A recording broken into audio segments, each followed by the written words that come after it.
tardes y gracias por su sintonía. Hoy tenemos con nosotros a la abogada y experta en casos de familia. Tenemos con nosotros a Vanessa Lara Vázquez de Lara, que nos va a poner hoy al día en lo que está pasando en casos de familia. Pero antes de empezar el segmento de hoy, como siempre, le damos las gracias al equipo de producción de WLRN en español, empezando con el superdirector Al Chocoy. Muchísimas gracias. Gracias a Justin, Hans, John y Daniela por hacer esta programación en español posible. Y ahora, con un gran orgullo, les presento a nuestra invitada de hoy, Vanessa Vázquez de Lara. Bienvenida. Hola, Ana, ¿cómo estás? Muchísimas gracias por regresar. No es la primera vez que está con nosotros, pero hoy sí vamos a hablar sobre los casos de familia y los cambios que estamos viendo. Pero para nuestros invitados que quizás no la conocen, nos puede hablar sobre usted, de dónde eres y cómo es que usted llegaste a ser abogada. Gracias. Yo soy dominicana, llegué a los Estados Unidos a los 10 años, ya tengo mucho tiempo. Y soy abogada de familia, tengo mi propia firma aquí en Miami y lidiamos solo en casos de familia, que esos son los casos de divorcio, de paternidad, los padres que no se están llevando y tienen los niños por medio, casos de acuerdos prenupciales y a veces adopciones entre padres donde tal vez hay un padrastro o una madrastra que quiere adoptar un niño. Y eso también incluye como modificaciones, vamos a suponer que tenía un caso y ahora las cosas cambian. Exacto. Ya después que tienen esas órdenes finales, las modificamos, enforzamos y ayudamos si hay cualquier cosa que tal vez no se puso en las órdenes y que quedó faltante. Ayudamos con esos casos para llevarlos de nuevo a corte. Okay. Y yo sé que hace como casi 2 años teníamos muchos cambios que no hemos visto cambios que son como alimenticia, cambios en modificaciones, y ahora estamos viendo las decisiones de los jueces, porque anterior es la ley en papel, pero ahora estamos viendo la ley en práctica. Exacto. Va a ser nos va a dar mucha educación en lo que usted está viendo en las cortes. Vamos a empezar con modificaciones. Okay. ¿Qué tipo de cambios hemos visto ahora que ya cambió? Porque tengo entendida que anterior, para hacer un cambio de modificación como un acuerdo, tenía que probar que había el cambio es grande, un substantial, y que no estaba anticipado. Exacto.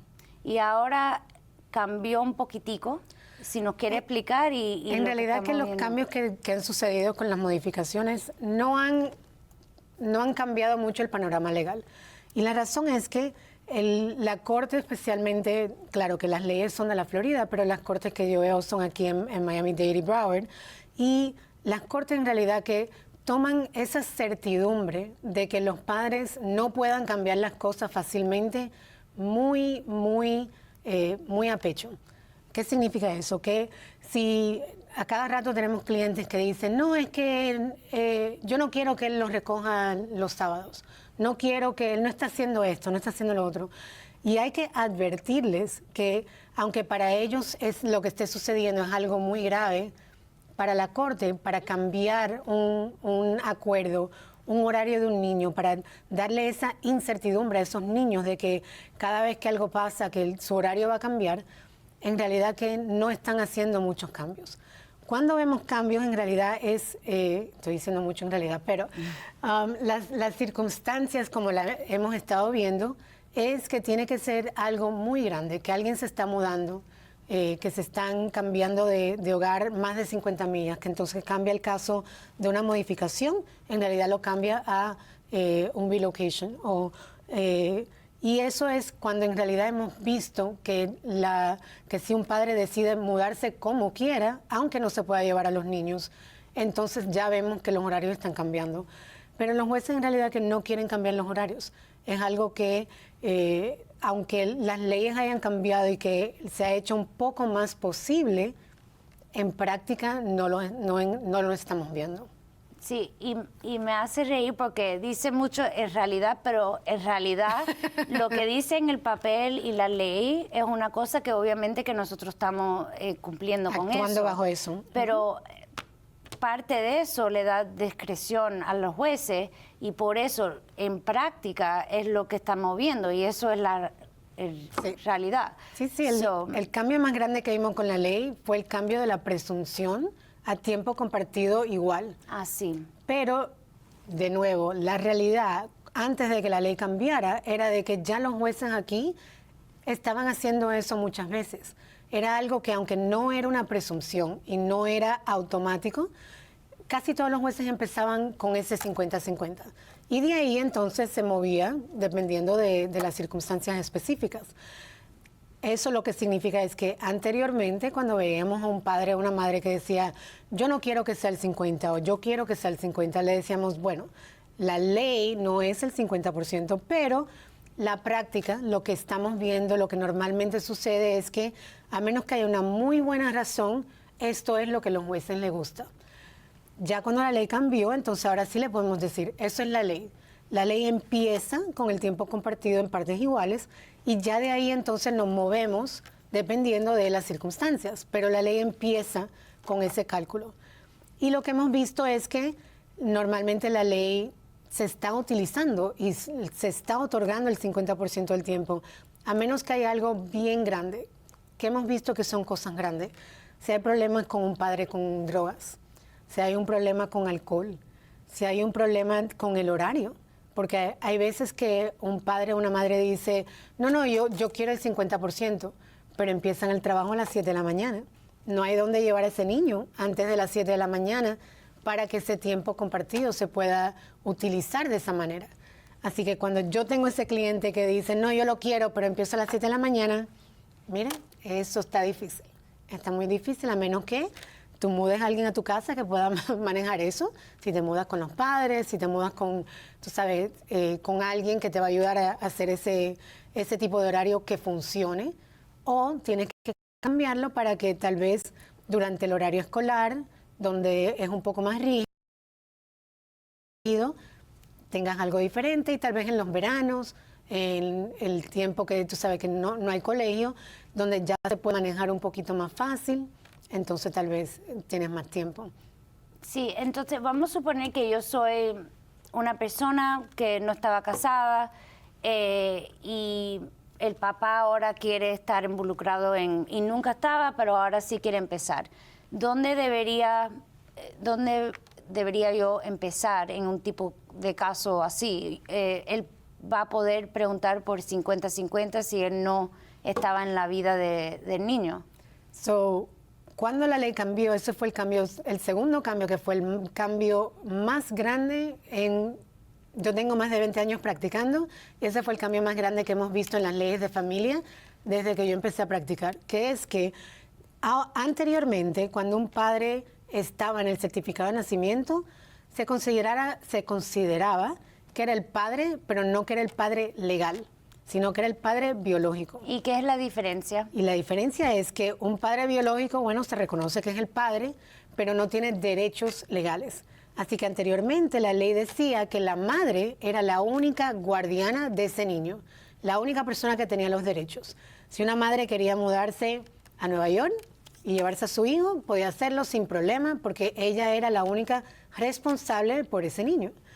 Cuando la ley cambió, lo que sucedió es que automáticamente cuando uno incluía a un padre en un certificado de nacimiento, ese ahora tiene todos los derechos legales que anteriormente solo tenía la madre.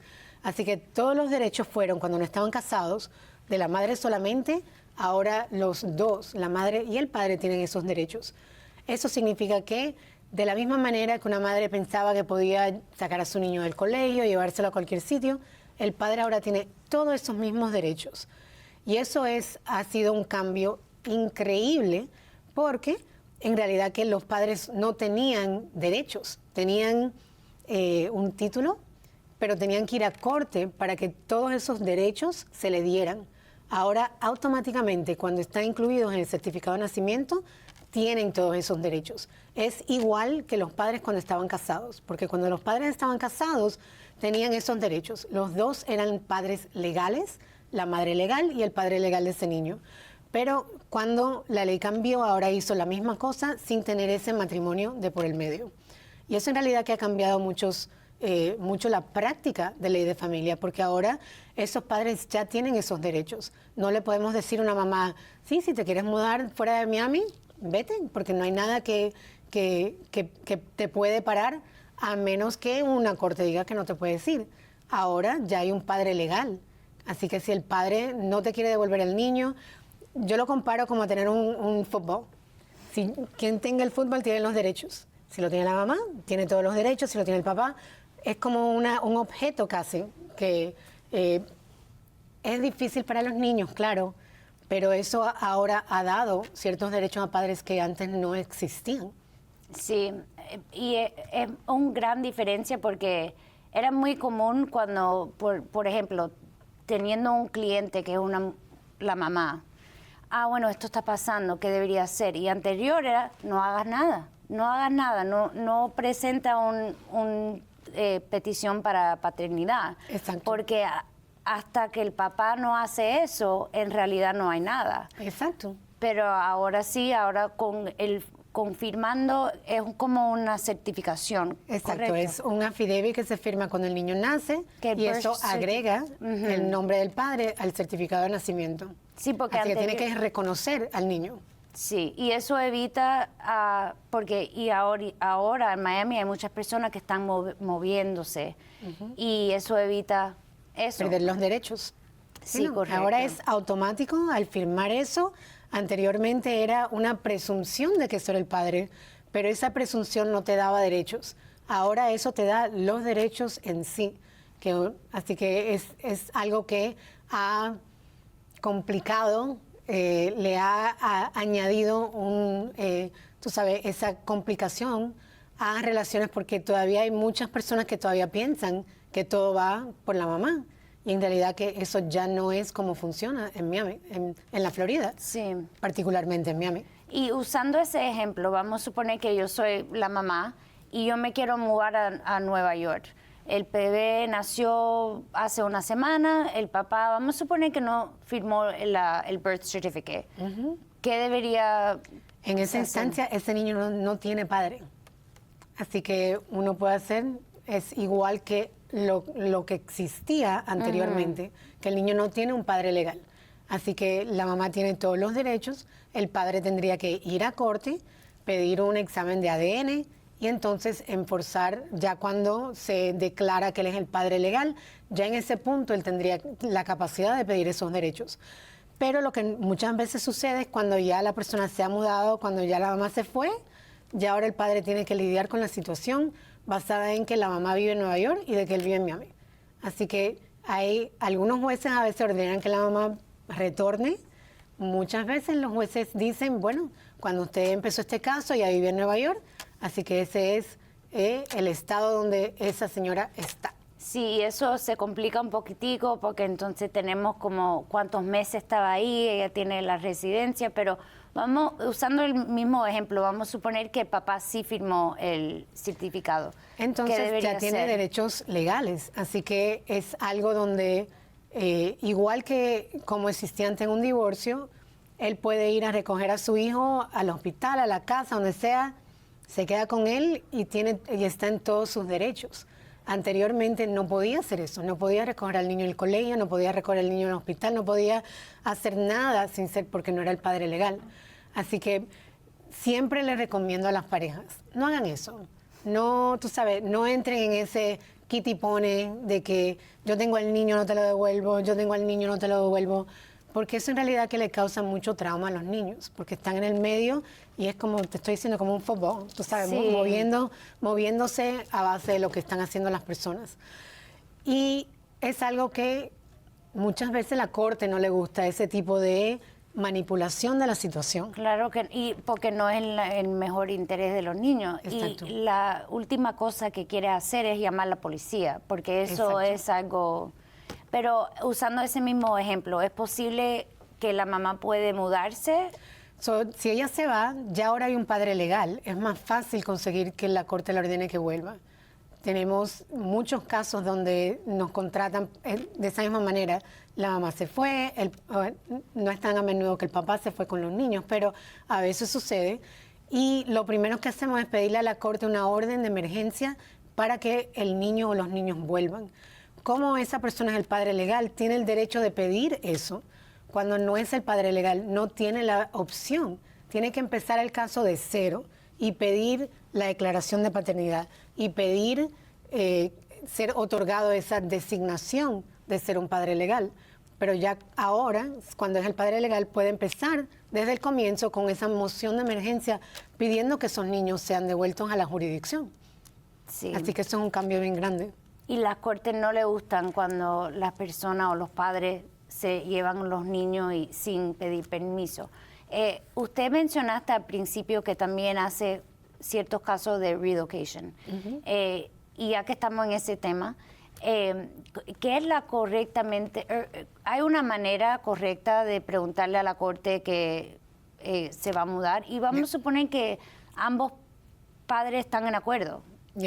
¿Todavía tienen que preguntarle a la corte? Yo siempre recomiendo que cuando los acuerdos se hacen, que estén por escrito y estén ratificados por la corte. Porque hoy el padre te dijo, sí, te puedes mudar a Orlando, no te preocupes. Y mañana cogió un pique y dice, yo quiero a mis hijos aquí. Y ahora, no, pero tú dijiste que me podía mudar. Yo no dije nada de eso. ¿Quién te dijo eso? Así que siempre cuando va a haber ese tipo de situación, la ley de la Florida lo que dice es que cuando hay alguien que tiene un derecho a tiempo compartido, así que cuando hay un padre, una madre que tiene un acuerdo, un plan de padres que delinea cuál es el horario de ese niño, entonces hay que hacer una modificación, un relocation. Cuando eso se hace es cuando una persona se está mudando más de 50 millas de donde estaban cuando el caso empezó. Digamos que estaban en Miami, en West Kendall, 50 millas te ponen en Boca, tú sabes, subiendo un poquito tal vez Palm Beach, dependiendo de dónde tú estabas viviendo. Cuando eso sucede, hay que modificar el acuerdo original cuando están de acuerdo, incluir, ok, esta va a ser la dirección nueva, todo el mundo está de acuerdo que estos niños se muden y esto va a ser el horario nuevo, porque claro, si alguien vive a 50, 60, 75 millas, no van a hacer algo donde se puede llevar al mismo colegio, a menos que lleguen a un punto donde van a poner al niño en un colegio privado, en el medio. Ya eso es un poco más único, que suceda por acuerdo. Así que lo que significa es que tal vez el horario va a cambiar. Tal vez no es que lo van a recoger al niño los viernes después del colegio, tal vez va a ser los viernes a las 8 de la noche. Tal vez va a ser que no lo dejen en el colegio el lunes cuando empiece el colegio, sino que el domingo por la noche. Así que todos esos cambios deberían de ser incluidos en un acuerdo, sometidos a la Corte para que la Corte lo ratifique y ahora hay un horario y un esquema nuevo. Cuando eso no se hace, a cada rato lo vemos, que no, él me dijo que me podía ir, yo me fui, y ahora dice que no quiere, él dice que el niño no lo quiere, y entonces se convierte en una situación que es mucho más complicada, más litigiada, que si no hubieran simplemente así hecho ese cambio, ratificado por la Corte y ya no se puede, como en inglés se dice, no takesy backsy, no se puede echar para atrás. No, y si los padres no están en acuerdo, pero vamos a suponer que me dieron un trabajo, voy a ganar más, los niños van a tener seguro de médico mejor, la educación va a ser mejor. ¿Es posible de preguntar a la Corte que, bueno, él no está en acuerdo, pero igual es en el mejor interés? Absolutamente. Eso es lo que normalmente pasa. Es muy raro que vemos un tipo de relocation, un tipo de caso de relocation donde están de acuerdo. Así que es algo que normalmente lo vemos litigiado. Y esos casos tienen una prioridad especial en la Corte. Se están supuestos a ser resueltos más rápido de un caso regular. Cuando se empieza un caso de relocation, después que todo esté, si es una petición temporal, se tiene que oír en 30 días. Si es una petición final, se tiene que oír en 90 días. Así que es algo que la Corte entiende, que este trabajo no te va a esperar por 6 meses, 12 meses, hasta que esto se resuelva en la Corte, sino que se necesita una resolución más rápida que un caso regular. Pero sí se puede pedir, siempre son uno de los casos más difíciles porque es difícil negociarlo, no hay cómo juntarse cómo llegar al 50% de, tú sabes, de los derechos. Alguien, si se va a mudar, tiene que tener la mayoría del tiempo con el niño y y alguien va a tener menos del 50% del tiempo con el niño. Así que esos casos siempre son bien difíciles de resolver. Y lo que la Corte mira tiene una lista de factores que se utilizan para determinar si ese cambio de hogar está en el mejor interés del niño. Hay muchas cosas que uno piensa, no, como tú dijiste, voy a ganar más, mejor salud médica, seguro médico, mejor colegios. De esas cosas, solo lo del colegio es importante. ¿Por qué digo eso? Porque sí, que haga más dinero en el hogar y que tal vez el costo de vivienda sea menos donde te estás mudando, eso es bueno para la familia entera, pero no específicamente es bueno o mejor para ese niño de que pierda su relación con el otro padre porque hay más dinero en el hogar. Igual el seguro médico. El colegio, digamos que están viviendo en un vecindario donde el colegio es terrible y se están mudando a un vecindario donde el colegio es A. Bueno, eso ya está afectando directamente al niño. Está en el mejor interés que no vaya a un colegio que está en F por un colegio que está en A. Pero muchas veces no es como tan específico y distinto que van de una F a una A, sino que van de B+ a minus.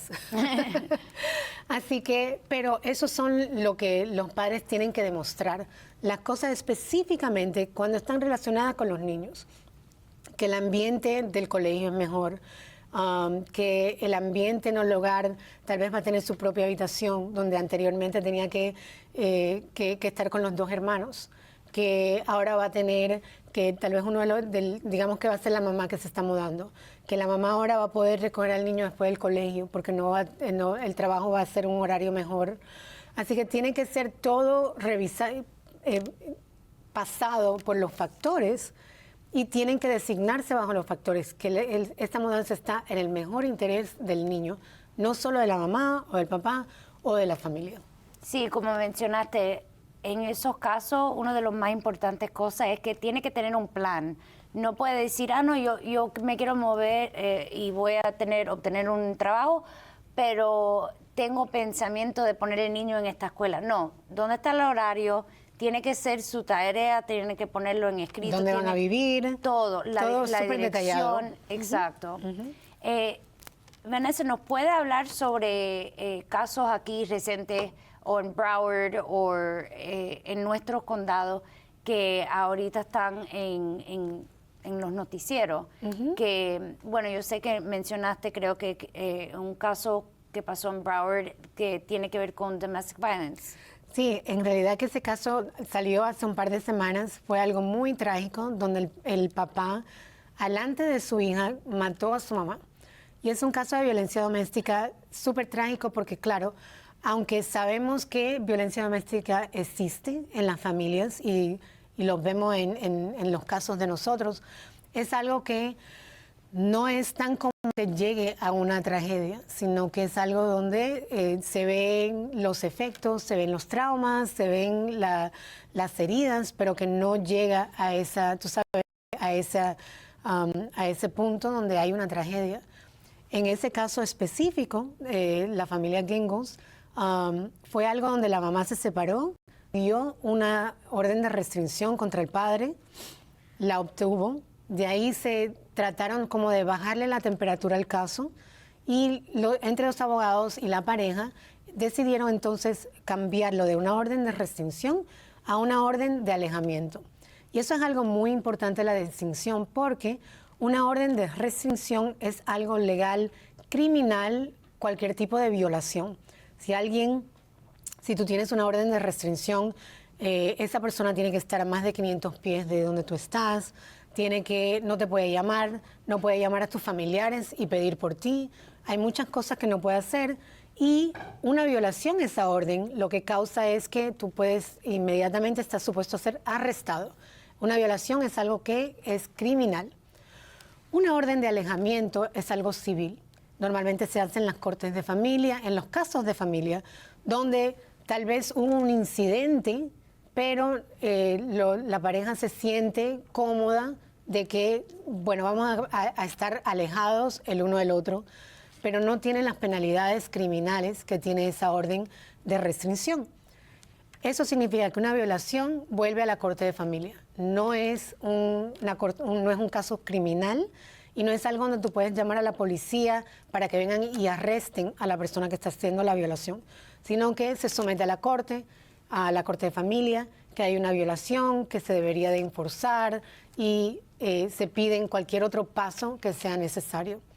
En este caso específico, hubo una orden de restricción, se cambió a una orden de alejamiento, donde parece que el padre siguió violándole esa orden y las cosas se continuaron a escalar, donde llegó a un punto donde la mamá pidió de nuevo una orden de restricción.